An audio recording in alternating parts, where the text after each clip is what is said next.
Frères et sœurs, bonsoir. Bienvenue sur Serviam. Que la paix du Christ repose sur vous. Je suis ravie de voir que mon travail porte tout doucement du fruit, pour la gloire de Dieu, et je lui rends grâce. Merci aussi à vous tous. Aussi, aux nouveaux arrivants, n'hésitez pas à partager mes vidéos si vous les trouvez édifiantes. D'avance, je vous remercie. Frères et sœurs, ce soir, l'Esprit Saint me met à cœur d'aborder le sujet de la légitimité de Marie et de la dévotion mariale. Les protestants et évangéliques sont outrés de cette dévotion, qu'ils considèrent, je le rappelle, comme une hérésie ou une dévotion calquée sur les rites païens, les anciens rites païens mentionnés dans l'Ancien Testament, tels que nous pouvons le lire en Jérémie, au chapitre 7, le verset 18. Les enfants ramassant du bois, les pères allumant du feu, et les femmes pétrissent la pâte pour préparer des gâteaux à la reine du ciel, et pour faire des libations à d'autres dieux, afin de mériter. C'est Dieu qui parle. Ou encore, dans un autre passage, en Jérémie, toujours, au chapitre 44, le verset 19. D'ailleurs, lorsque nous offrons de l'encens à la reine du ciel et que nous lui faisons des libations. Dans cette vidéo, frères et sœurs, je vais m'adresser particulièrement à vous, évangéliques, qui croyez que la figure maternelle de Marie, qui est donc mère de Jésus, qui lui-même est 100% homme et 100% Dieu, je le répète car c'est très important, donc Marie, mère de Dieu, cache en fait un culte déguisé à Astarté, qui était une déesse babylonienne, la déesse des Cananéens, la femme de Baal. Je dois vous dire que vous faites vraiment erreur à ce propos. Lorsque Dieu a interdit de faire des images taillées et des sculptures à son peuple d'Israël, il faisait référence à toutes ces représentations des faux dieux et de fausses déesses, donc aux Astartés aussi. En effet, Dieu, voyant tomber son peuple dans des pratiques païennes et idolâtres, les a repris et avertis. Mais ces événements ont eu lieu bien longtemps avant la naissance de Marie, mère de Jésus, donc Marie, mère de Dieu, puisqu'ayant porté en son sein l'incarnation humaine de Dieu, une incarnation humaine empreinte de divinité de Dieu. Aussi, en raison de la reprise de ces textes bibliques, qui datent d'avant le Nouveau Testament, encore beaucoup trop de croyants, on va dire des croyants non catholiques, c'est-à-dire les protestants, les évangéliques et les croyants de toutes les autres dénominations chrétiennes. Alors, je reprends. En raison de la reprise de ces textes bibliques qui datent d'avant le Nouveau Testament, beaucoup trop d'entre vous croient vraiment, encore toujours, que la dévotion mariale est en fait un rituel païen, hérité de ces anciennes pratiques babyloniennes, cananéennes ou sidoniennes. Ils croient cela parce qu'un jour, un ou même plusieurs pasteurs ont laissé courir cette fausse information. Tout ça pour justifier le solus Christus, qui est, je le répète, l'un des 5 piliers, des 5 solae de Luther, de son nom d'emprunt Luther, parce qu'il s'appelait vraiment Luther, L-U-D-E-R. En faisant courir cette rumeur complètement farfelue, je dirais qu'ils ont contribué à faire croire aux fidèles non catholiques que la reine du ciel mentionnée dans l'Ancien Testament est la même reine du ciel que les catholiques trouvent en la figure maternelle de Marie, comblée de grâce, mère de Jésus homme et mère de Dieu le Fils.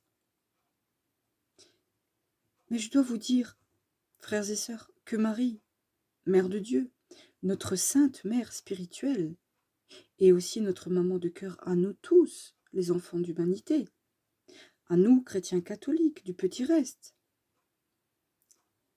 je dois vous dire que Marie est légitime.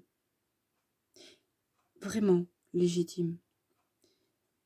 Et que la dévotion mariale est légitime et voulue par Dieu lui-même. Voilà. Donc Marie est légitime et sa dévotion l'est tout autant. En effet, Marie était, ce qu'on dit, comblée de grâce. Alors, que peut-on entendre par comblée de grâce? J'en ai déjà parlé. Elle était remplie du Saint-Esprit. Je répète que la grâce est un autre nom utilisé pour dire le Saint-Esprit. Je dirais que Marie, par sa pureté et son obéissance totale à Dieu, était donc remplie, comblée, donc pleine de l'Esprit Saint. C'est l'Esprit Saint lui-même qui lui a permis d'affirmer devant sa cousine Élisabeth, dans le passage que nous pouvons lire en Luc du chapitre 1, des versets 46 à 49, « Mon âme exulte le Seigneur, et mon esprit se réjouit en Dieu mon Sauveur, parce qu'il a jeté les yeux sur la bassesse de sa servante. Car voici désormais toutes les générations me diront bienheureuse, parce que le Tout-Puissant a fait pour moi de grandes choses. » Voilà. C'est on ne peut plus clair. C'est aussi par l'Esprit Saint, comment dire, c'est l'Esprit Saint qui, au moment où elle l'a rempli, qu'Élisabeth, parce qu'Élisabeth était enceinte de Jean-Baptiste. Et à ce moment-là, l'Esprit Saint a rempli Élisabeth de sa présence, ce qui a fait tressaillir son enfant qu'elle portait dans son ventre. Et ainsi, pleine de l'Esprit Saint, Élisabeth a pu dire « Comment m'est-il accordé que la mère de mon Seigneur vienne auprès de moi ?» Je lis bien. Comment m'est-il accordé que la mère de mon Seigneur vienne auprès de moi? Il est bien écrit là, la mère de mon Seigneur, n'est-ce pas? Alors, qui est donc mon Seigneur? De qui parle Élisabeth quand elle dit mon Seigneur? Je vous le demande. Je pense que derrière votre écran ou votre téléphone, vous saurez le répondre, vous saurez y répondre. Je pense que vous saurez répondre en vous-même, si vous êtes honnête et objectif. Mais moi, je vous le dis, Élisabeth parle de Jésus-Christ. Jésus-Christ qui est présentement, à cette époque-là, dans le ventre de Marie. Elle parle de lui comme son Seigneur. Marie est enceinte de son Seigneur, donc de notre Seigneur, donc de Dieu le Fils. Alors, Marie peut sans aucun doute et sans contradiction porter le nom de Mère de Dieu, sans que cela ne constitue un blasphème ou une hérésie ou une fausse doctrine. Jésus étant 100% homme et 100% Dieu, il a le titre de Dieu, donc Marie est la mère de Dieu. Alors, certains d'entre vous diront, en jouant sur les mots, que Dieu n'a pas de mère, car il n'en a pas besoin, puisqu'il est le Tout-Puissant, l'Omnipotent, l'Incréé, et le Créateur de Marie. Mais vous oubliez là la chose essentielle, c'est la notion de Trinité. Le mystère de notre Dieu Trine opère qu'il est à la fois un en trois et trois en un. Dieu le Père créateur de l'humanité et de Marie a choisi dans son infinie miséricorde de s'abaisser jusqu'à nous, petits êtres humains insignifiants, pour revêtir dans le sein d'une humaine la condition d'homme humain, afin de passer de l'état de Dieu le Père à la condition de Dieu le Fils, tout en restant à la fois le Père et le Fils, reliés tous deux par la troisième personne que représente l'Esprit Saint, parce que l'Esprit Saint est une personne à part entière. Il s'agit là d'un mystère que seuls les vrais enfants de Dieu peuvent pleinement comprendre. Donc oui, Marie humaine est à la fois Marie enfant de Dieu et Marie mère de Dieu. Ça semble complexe, mais pourtant c'est simple. C'est en cela que Marie trouve toute sa légitimité en tant que mère de Dieu et par conséquent mérite de la part de tous les humains une dévotion pour sa pour sa sainteté, oui, sa sainteté parfaite qui lui a permis d'avoir justement cette grâce de porter en son sein Dieu le Fils, qui est Jésus-Christ, sauveur de l'humanité. Vous, évangéliques, ne respectez pas la volonté du Dieu d'honorer Marie, non pas en tant que simple mortelle, une mortelle mère de l'homme Jésus, mais en tant que créature bienheureuse, à perpétuité, car elle l'a dit, désormais toutes les générations me diront bienheureuse. Elle l'a dit par la puissance de l'Esprit Saint.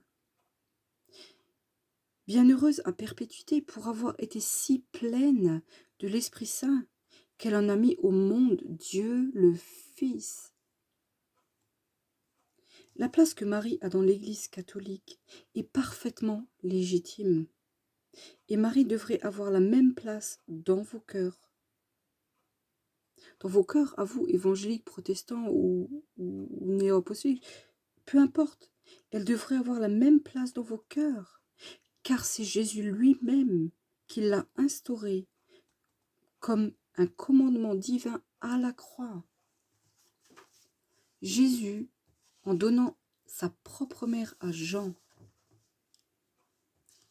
en donnant sa mère à Jean pour mère, il nous donnait aussi à nous tous, qui l'aimons réellement, sa propre mère. Il partage sa mère avec nous. Quel cadeau, quelle grâce! Je ne sais pas si vous pouvez vraiment réaliser ce que cela implique pour notre affectif, oui, pour notre cœur. Nous avons une mère qui est d'une douceur sans pareille, d'une bonté extrême, d'un amour sans condition et qui est présente pour nous consoler à chaque instant de notre vie, même si elle n'est pas là physiquement. Elle est là en présence avec nous par son esprit, par sa présence. On ressent sa douceur, sa chaleur. Cette mère qui est, je dirais, mais alors vraiment, loin d'être une simple sœur en Christ, comme vous la voyez. Parce que oui, dans les courants évangéliques, et vous pouvez en attester, vous considérez Marie comme une personne très bien, mais qui est une simple sœur en Christ qui est maintenant décédée et qui attend, qui est endormie et qui attend la résurrection. Mais c'est faux, Marie a une grâce spéciale. Elle a déjà revêtu son corps glorieux. Et elle est au ciel avec Jésus, bien réel. Elle est donc loin d'être une simple sœur en Christ comme vous le pensez. Marie est tellement plus que nous tous humains réunis. Marie avait été préparée dès sa conception pour pouvoir tisser en son sein la chair de notre Seigneur Jésus-Christ, Dieu le Fils, dans son corps d'homme. La parole nous dit qu'il ne s'est trouvé point de péché en lui. Et ce texte, nous pouvons le trouver à plusieurs endroits dans la Bible. Donc, même la chair humaine de Jésus n'était point corrompue par la souillure du péché originel. Pour que cela soit possible, il ne pouvait pas croître, c'est-à-dire grandir, dans le ventre d'une femme dont la chair aurait été souillée par la marque du péché originel. Ce n'était tout simplement pas possible. Il faut que vous puissiez enfin réaliser que le lien d'une mère avec son enfant, même sur un plan terrestre, je ne parle pas maintenant de Marie et de Jésus, je parle d'une simple mère et de son enfant.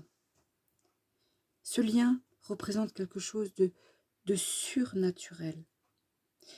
La mère fabrique, durant 9 mois, jour après jour, mois après mois, chaque millimètre linéaire de fibres nerveuses, de vaisseaux sanguins, de fibres musculaires, chaque cellule du cerveau du fœtus, chaque cellule de son cœur, chaque goutte de son sang qui va couler dans ses veines.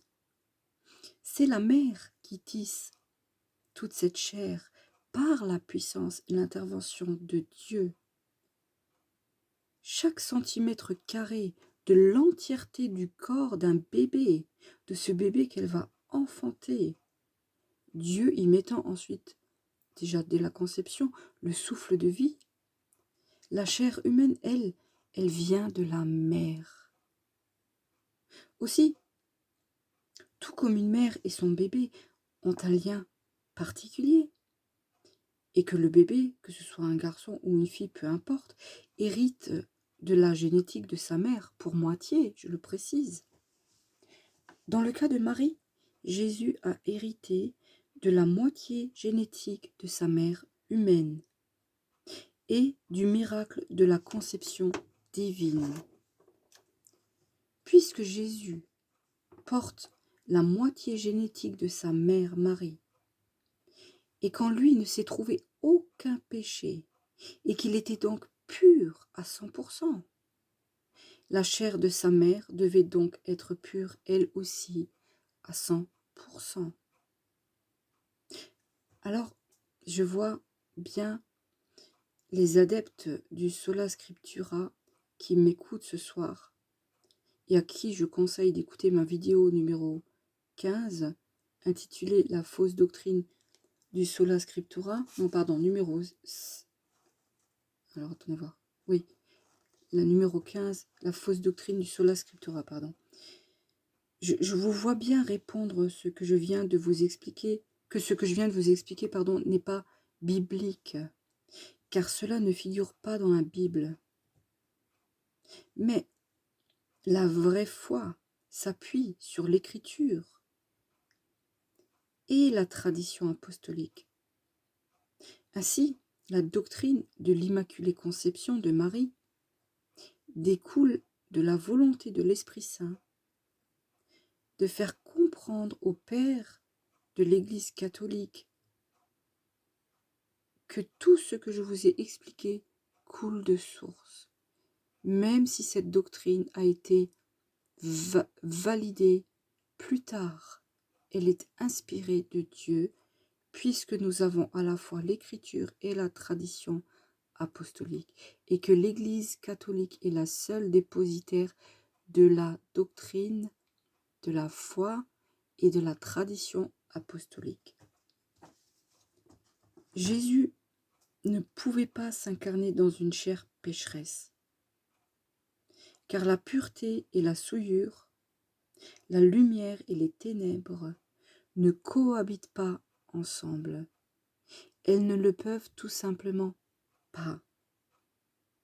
Et nous pouvons le vérifier chaque jour. Quand il fait nuit, il n'y a pas de lumière. Et quand il fait jour, il n'y a pas de nuit. Ça ne peut pas cohabiter. C'est impossible. Et ça, c'est biblique. Et je peux vous prendre le verset les versets de 14 à 17 de 2 Corinthiens au chapitre 6. Et je vais vous lire ça.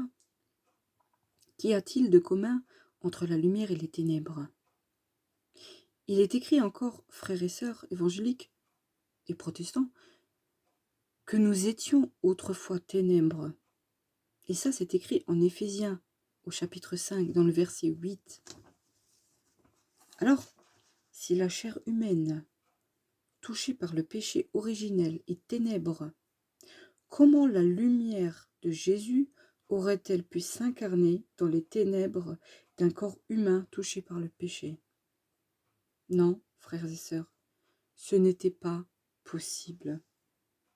L'Église, c'est-à-dire, comme je le disais, la tradition apostolique, a bien été inspirée de l'Esprit Saint dans cet ordre d'instaurer le dogme de l'Immaculée Conception de Marie. Alors, comprenez bien que la chair de Jésus, c'est la chair de Marie, et que par conséquent, leurs deux cœurs ne font plus qu'un seul. Le cœur sacré de notre Seigneur Jésus-Christ et le cœur immaculé de Marie sont liés ad aeternam. Oui, je le dis bien, ad aeternam. C'est pour cette raison que Jésus a donné à sa mère Jean comme fils et qu'il a demandé à Jean d'accepter sa mère comme mère.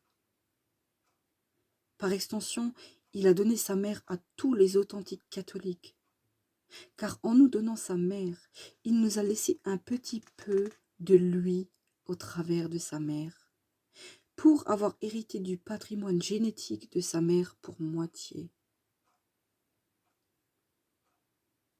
Voilà, il y a eu un échange entre le sang de Marie et de Jésus. Ils partagent le même ADN pour moitié, puisque l'autre partie vient de la grâce de Dieu, c'est-à-dire l'Esprit Saint. Marie était donc exempte de tout péché. Ainsi, il n'y a pas eu que Jésus qui était sans péché, mais deux personnes, Marie et Jésus.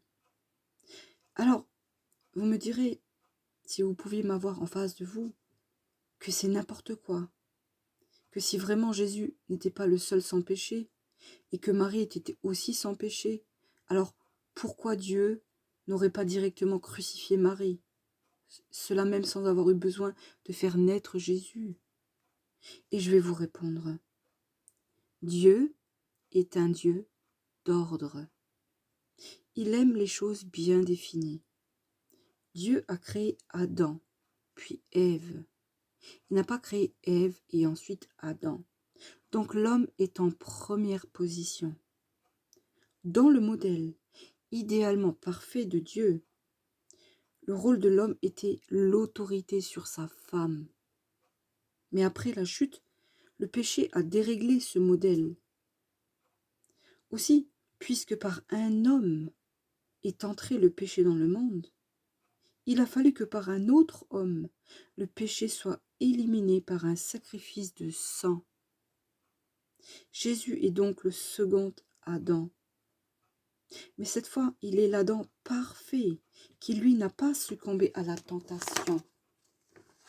En effet, durant ces 40 jours dans le désert, le diable l'a tenté à maintes reprises et il n'a jamais cédé. Il est donc l'Adam parfait que Dieu voulait créer au début. Et par là même, il a triomphé de la tentation et de tout péché. Ensuite, comprenez bien que Dieu souhaite pour l'humanité un modèle de sainte famille. Et quand je dis sainte famille, c'est au pluriel. Il veut des saintes familles sur toute la terre. Ainsi, ce modèle idéal à la base était un père, une mère et un, voire plusieurs enfants. Le péché originel a souillé ce modèle de la sainte famille. Il suffit de se référer à Caïn, le fils assassin. Il suffit de regarder ce que sont devenues les familles d'aujourd'hui.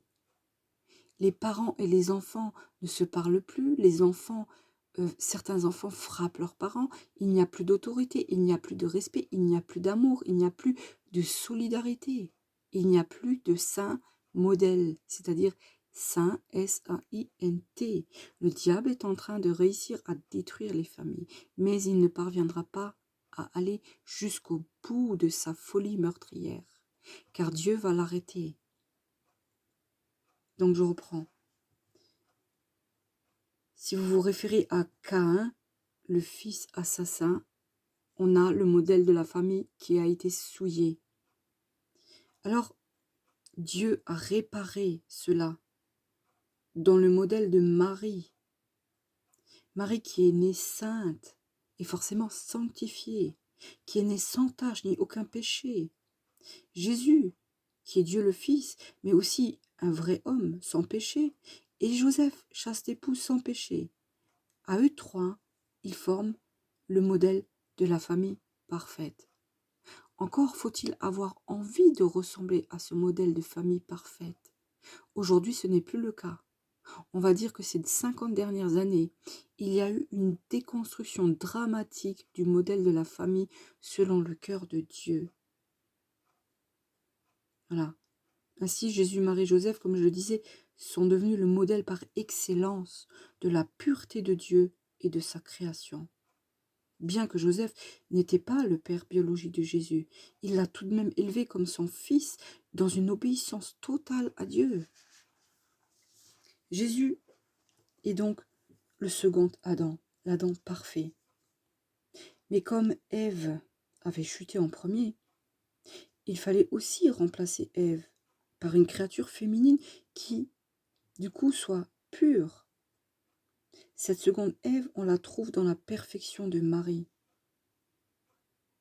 Ainsi, le problème du péché est réparé, dès lors que l'on accepte Jésus comme son sauveur.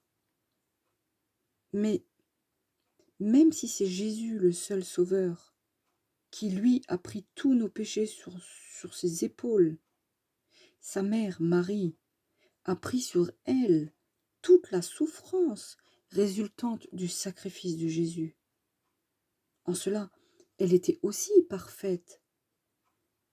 Marie savait dès sa grossesse ce qui attendait Jésus. Qui d'autre qu'elle peut nous ouvrir la voie vers l'obéissance totale, vers l'obéissance parfaite? Qui d'autre? Je vois personne d'autre. Marie a souffert toute sa vie. Elle a souffert de risquer le bannissement de sa famille en raison de l'opprobre lié à une grossesse hors mariage. Ils auraient très bien pu ne pas la croire, mais Dieu a disposé sa famille à comprendre ça. Ensuite, elle a souffert de devoir fuir avec Jésus en Égypte pour protéger la fille de Jésus. Ensuite, elle a souffert de ne plus le voir durant longtemps, parce qu'il devait se former à son sacerdoce. Puis, elle a souffert d'entendre les calomnies au sujet de son fils, les railleries, les moqueries de gens qui prenaient Jésus pour un illuminé, déjà à l'époque. Ensuite, elle a souffert de la trahison de Judas, qu'elle devait certainement aimer parce qu'il faisait partie des apôtres avec qui elle avait des échanges et qu'elle considérait plus qu'un ami. Elle a souffert ensuite de l'arrestation de Jésus. Elle a souffert de la flagellation de son fils chéri. Elle a souffert de le voir porter sa croix, puis d'être crucifié et laissé là à la risée et aux calomnies de tous ceux qui passaient.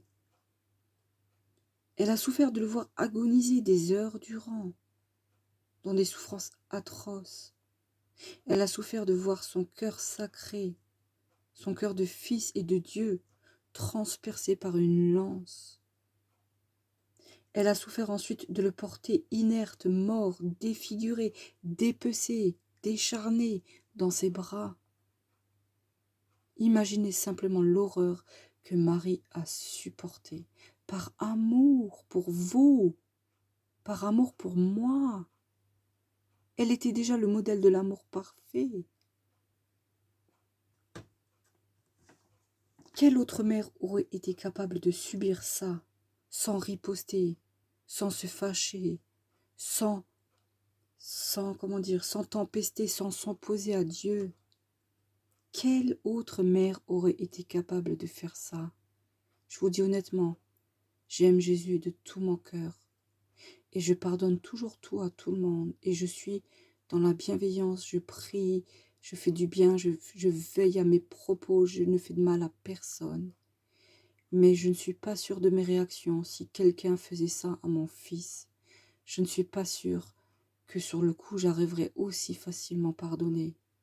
Je pense que je serais très en colère et je pense que mes réactions pourraient dépasser de loin ce que j'aimerais être, c'est-à-dire que je pourrais vraiment être en colère.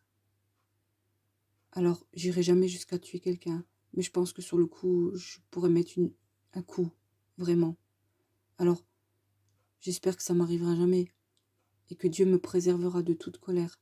Mais je vous dis honnêtement, il n'y aurait pas beaucoup de personnes capables de subir ce que Marie a subi par amour pour nous, parce qu'elle a accepté de sacrifier son fils pour nous.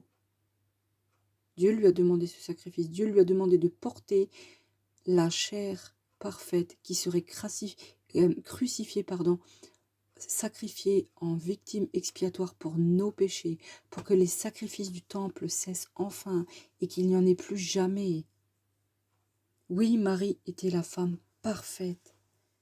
Donc, elle n'est pas seulement juste une sœur en Christ parmi tant d'autres qui a eu Jésus, puis qui a ensuite fondé sa famille humaine et vaqué à ses occupations toutes humaines, toutes terrestres. Non, c'est faux. Marie a été la médiatrice entre les hommes et Jésus, à plus d'une reprise, puisque c'est par sa chair que notre Seigneur est venu sur la terre.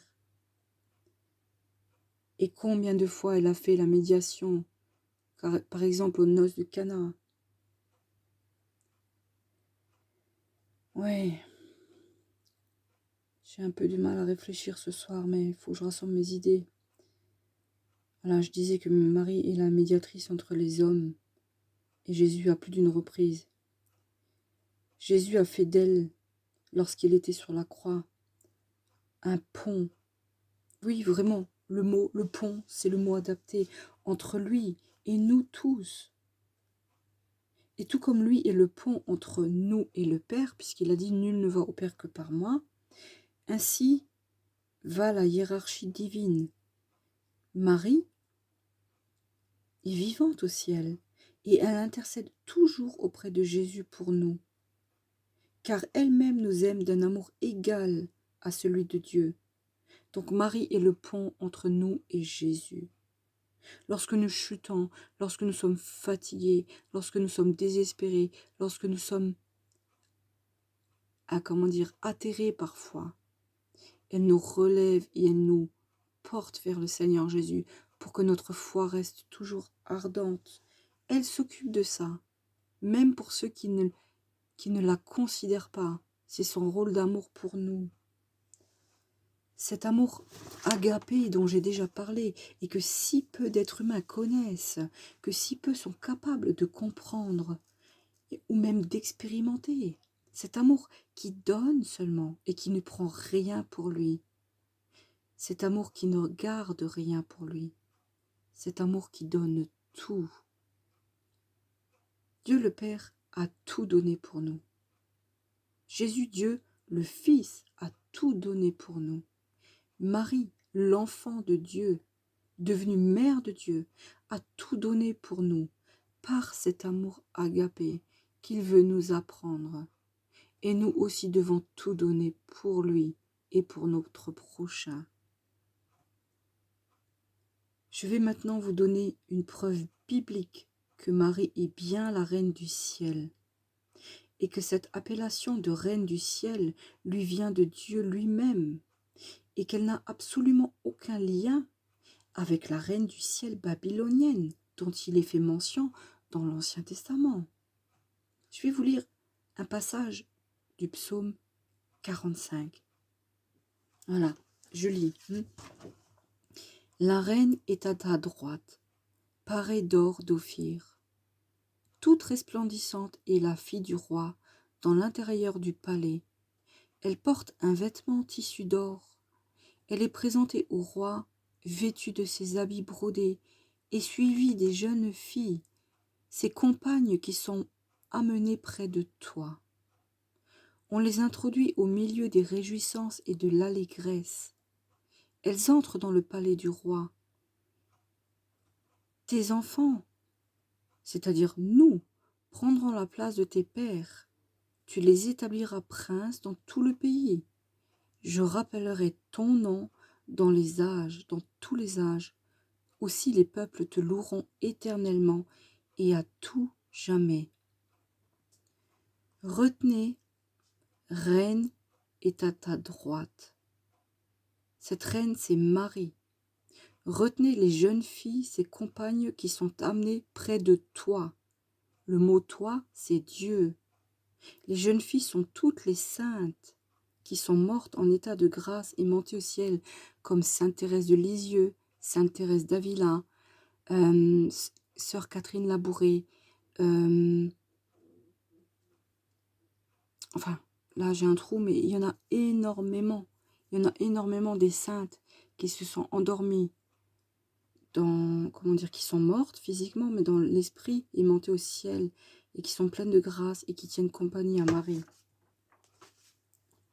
Et le mot ton nom, c'est l'Éternel, c'est Dieu.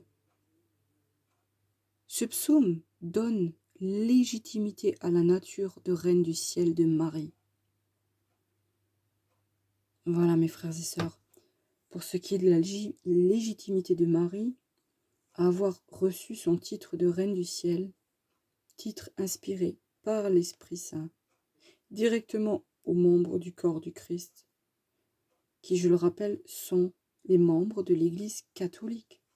Les vrais catholiques, pas les faux prêtres, les faux cardinaux, pas les infiltrés du diable, les vrais catholiques, les prêtres qui aiment vraiment Jésus et qui donnent toute leur vie pour lui. La Reine du Ciel est un titre que je rappelle n'a absolument rien à voir avec la Reine du Ciel païenne de l'Ancien Testament. Vraiment, le diable se sert des Écritures pour semer la confusion chez les enfants de Dieu qui manquent de connaissances solides. Et ainsi, il provoque des amalgames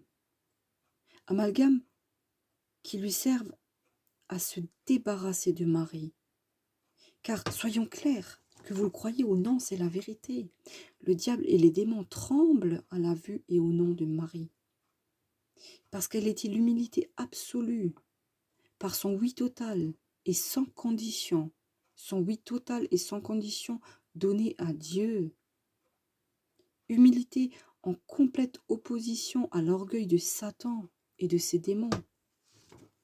Le psaume que je vous ai lu démontre que Marie est vivante au ciel, qu'elle est la reine du ciel, titre donné par Jésus lui-même, en gratification à sa souffrance et à son obéissance totale.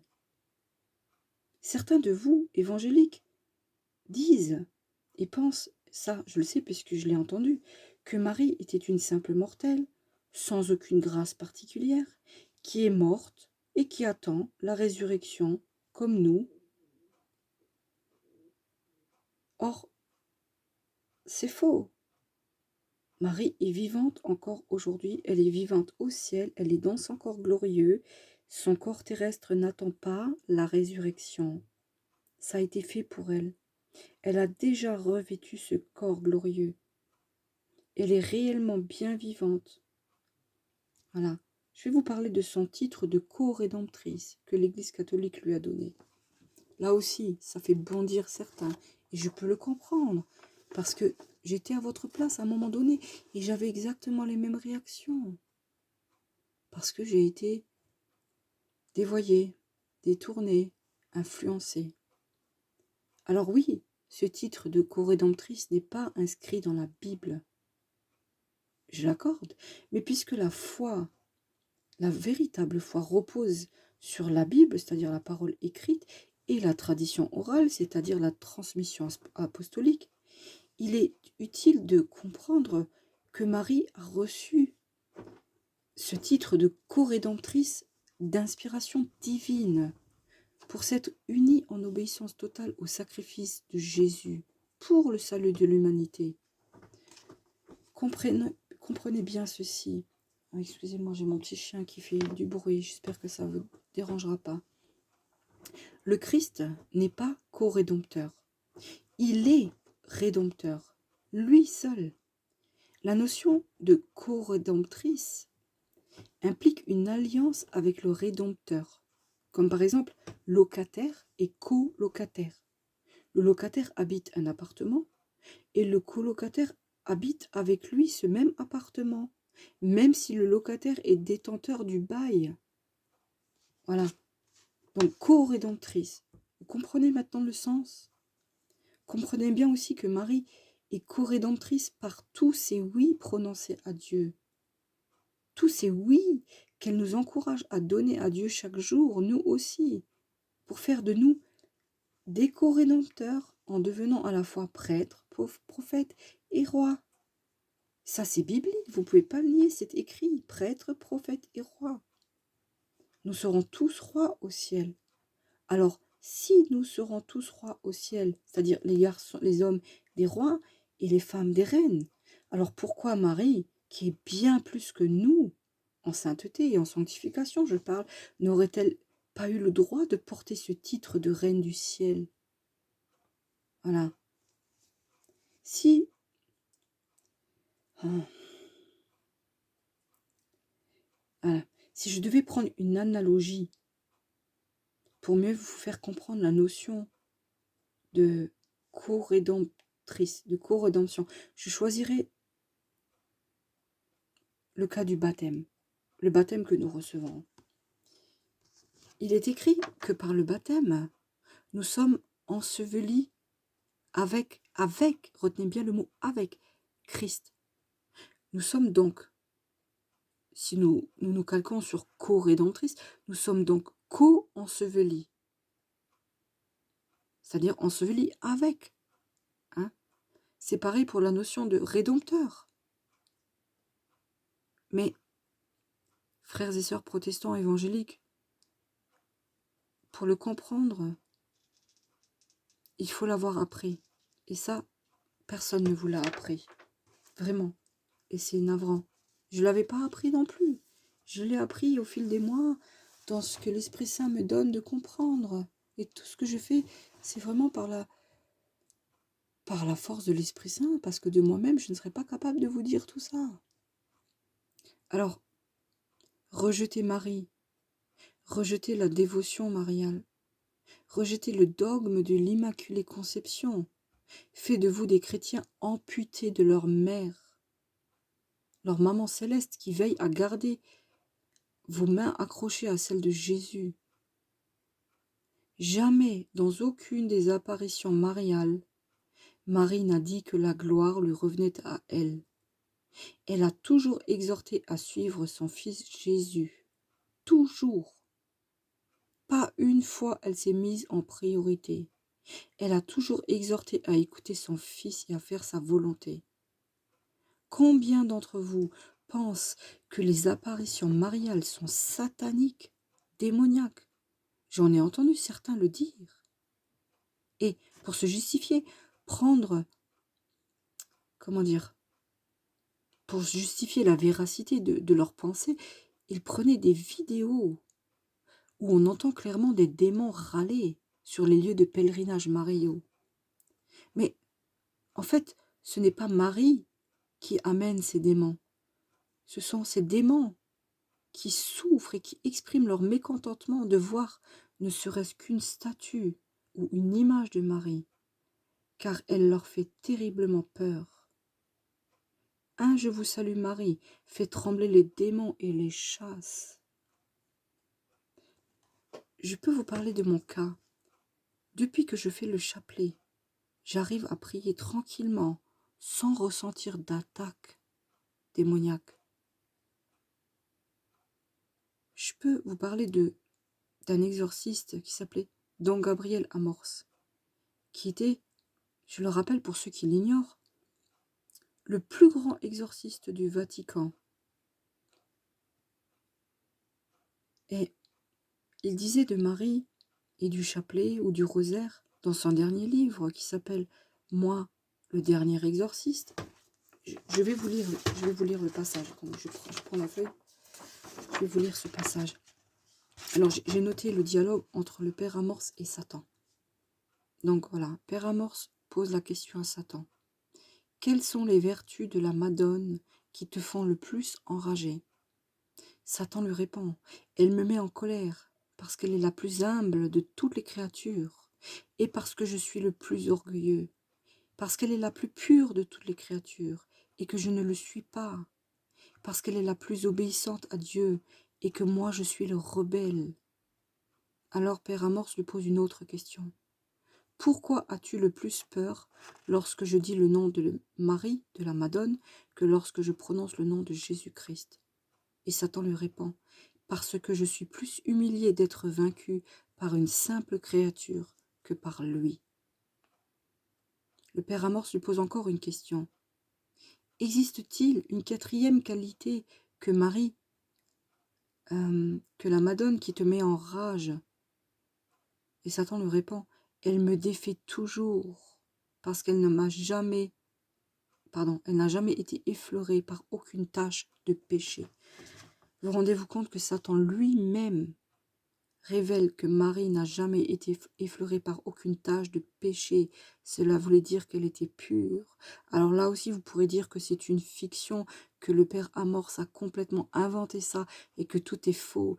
Mais je ne crois pas que le plus grand exorciste que l'histoire du catholicisme ait porté ait eu le courage de mentir sur des choses aussi graves en sachant très bien le devenir de son âme, de notre âme.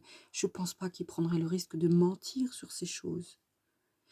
Satan a aussi révélé au Père Amorce, au cours d'un des exorcismes qu'il a pratiqué, que chaque je vous salue Marie, du rosaire ou du chapelet, est pour lui un coup porté sur sa tête, un coup qui lui fait mal, et que si les chrétiens connaissaient vraiment la puissance du rosaire, c'en serait fini pour lui. Voilà, frères et sœurs évangéliques, c'en serait fini pour lui.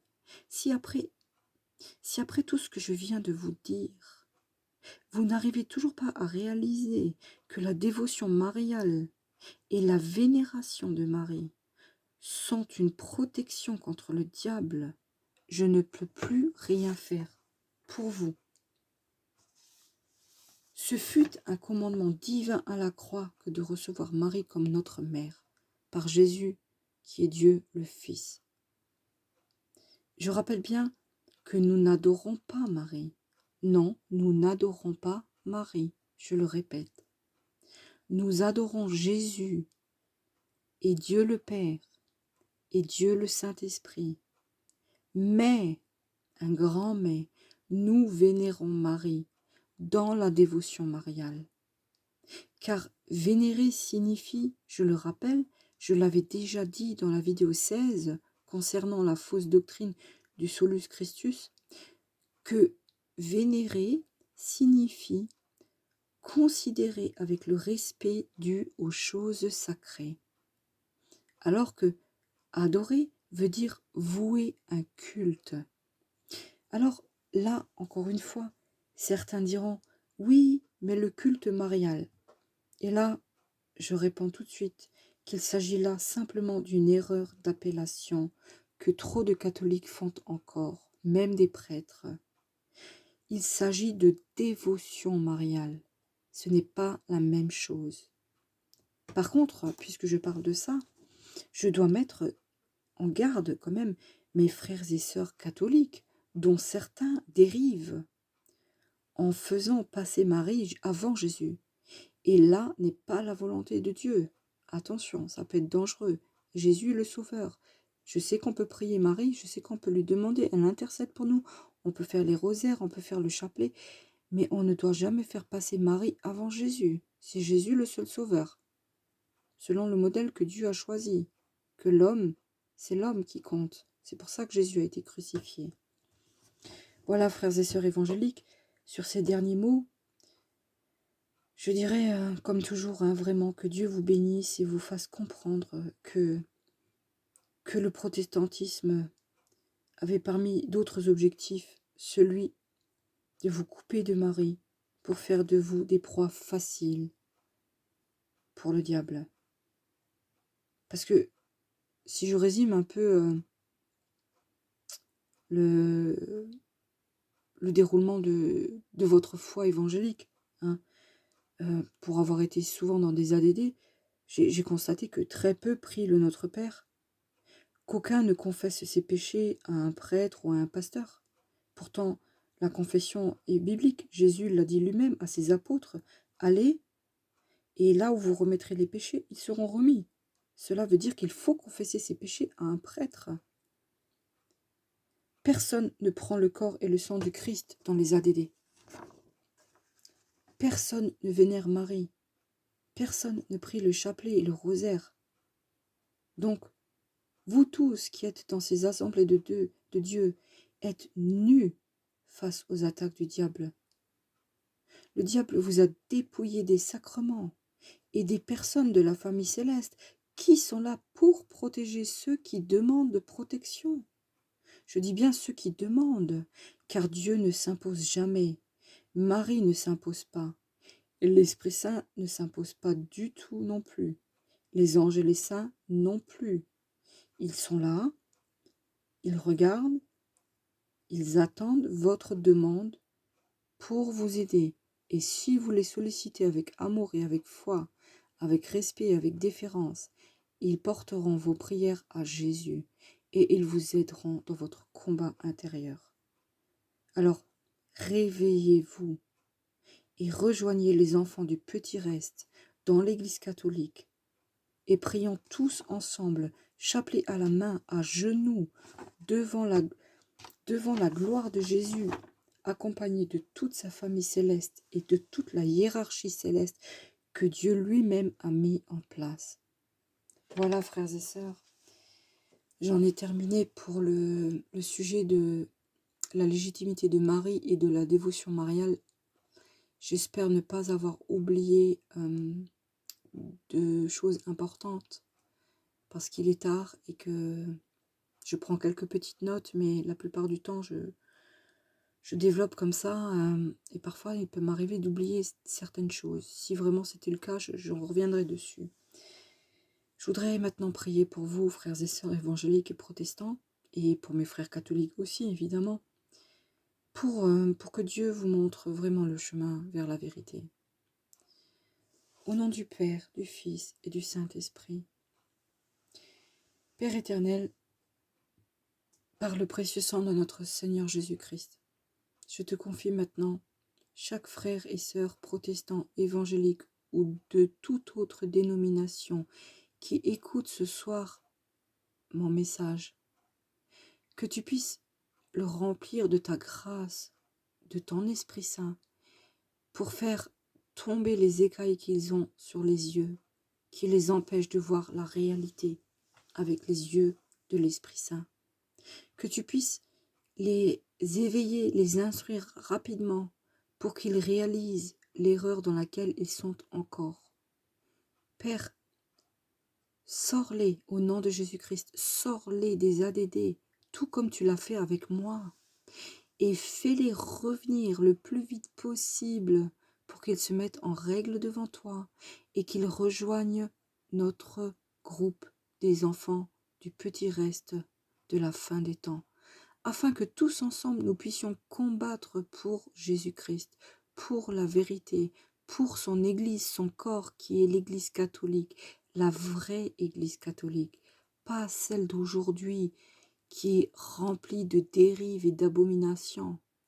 La vraie Église catholique, celle qui met le Christ en premier et qui obéit à tous ses commandements parfaitement. Enfin, Père, je te confie mes frères et sœurs catholiques. Je te demande de les protéger, de les renforcer dans les temps qui vont venir, car nous avons beaucoup à combattre. Prends soin d'eux, prends soin de leur famille, Donne-leur la paix intérieure et la joie. Donne-leur toujours plus de puissance spirituelle pour que eux aussi puissent faire de belles actions pour toi, qu'ils portent du bon fruit comme certains qui le font déjà, comme par exemple mon frère en Christ qui a la chaîne Cyril Catholique TV, Cyril Christocentré, qui fait un travail formidable, comme la chaîne Miséricorde Divine, dont la bonne sœur fait un travail formidable, comme Emmanuel Lorien, qui fait un travail formidable sur les réseaux sociaux, comme ma sœur en Christ LCA, qui lutte aussi avec sa chaîne contre l'apostasie, comme tellement de gens qui ont tout donné pour toi. Voilà, Seigneur, je te confie toutes ces personnes. Il y en aurait beaucoup d'autres à citer, mais voilà, je voudrais aussi te confier particulièrement tous les prêtres exorcistes, en particulier Monseigneur Komba du Cameroun, qui a beaucoup de travail. Oui, les exorcismes sont vraiment nécessaires dans certains endroits plus que d'autres. Donc je te demande, Seigneur, je te prie pour toutes ces personnes, je te les confie et je te demande de les édifier, de les rendre invincibles. Seigneur, remplis-nous enfin de ton amour agapé. Donne-nous d'être capables de nous aimer sans rien attendre en retour et de tout donner de notre âme, de notre vie pour notre prochain. Permets-nous d'être tes enfants parfaits tels que tu le voulais. Remplis-nous de ton Esprit Saint. Je te confie enfin toutes les personnes qui souffrent terriblement de maladies, de la perte d'un proche, des catastrophes naturelles, des guerres, des famines, de toutes ces pauvres personnes dans le monde qui sont sans ressources. J'ai tellement de compassion pour ces personnes. Et je te remercie, Seigneur, pour la vie que tu m'as donnée, même si elle est difficile parce que je suis malade et que je souffre beaucoup physiquement. Je suis riche des expériences spirituelles formidables que tu m'as données. Et je sais que tu as fait la même chose pour mes frères et sœurs catholiques, qui sont déjà sauvés, qui ont compris la vérité, qui font partie du petit reste. Et enfin, je te confie tous les pasteurs évangéliques qui ont compris la vérité et qui sont revenus au catholicisme et qui témoignent avec force. Donne-leur une puissance de frappe spirituelle pour qu'ils arrivent à ouvrir les yeux d'un maximum de gens. Et je te confie les pasteurs évangéliques et protestants qui campent encore sur leur position. Fais-leur comprendre que Luther a fondé son église sur un homme, alors que Jésus a fondé son église sur Saint Pierre et sur lui-même, puisque Saint Pierre a reçu les clés du paradis, les clés du porte du paradis, par Jésus lui-même. L'Église catholique est bien le corps du Christ. Montre-le à tout le monde. Mais montre-leur aussi qu'il y aura un grand schisme dans l'Église catholique et que nous serons les enfants, nous sommes les enfants du petit reste et que nous serons les seuls chrétiens au monde à porter la véritable foi et à traverser la tribulation par ta grâce. Certains mourront en martyrs, mais pour les autres qui seront dans les refuges, ils traverseront cette tribulation et ils témoigneront de la puissance du Christ dans l'Église catholique qui retrouvera son hégémonie avec la sainteté dont elle a besoin. Voilà, Père éternel, merci pour tout. Notre Père qui es aux cieux, que ton nom soit sanctifié, que ton règne vienne, que ta volonté soit faite sur la terre comme au ciel. Donne-nous aujourd'hui notre pain de ce jour. Pardonne-nous nos offenses, comme nous pardonnons aussi à ceux qui nous ont offensés. Et ne nous laisse pas succomber à la tentation, mais délivre-nous du mal, car c'est à toi qu'appartiennent le règne, la puissance et la gloire, pour les siècles des siècles. Amen. Je vous salue Marie, comblée de grâce. Le Seigneur est avec vous. Vous êtes bénie entre toutes les femmes, et Jésus, le fruit de vos entrailles, est béni. Sainte Marie, Mère de Dieu, Priez pour nous pauvres pécheurs, maintenant et à l'heure de notre mort. Amen. Ô Marie, conçue sans péché, priez pour nous qui avons recours à vous. Voilà, frères et sœurs, que Dieu vous bénisse. Et je voudrais ajouter une toute dernière prière. Et je voudrais demander à l'archange Michel de veiller sur nous, les enfants du petit reste, parce que nous aurons besoin de force spirituelle dans les prochaines années. Voilà. Soyez bénis, frères et sœurs. Douce nuit à tous. Et à bientôt pour une nouvelle vidéo.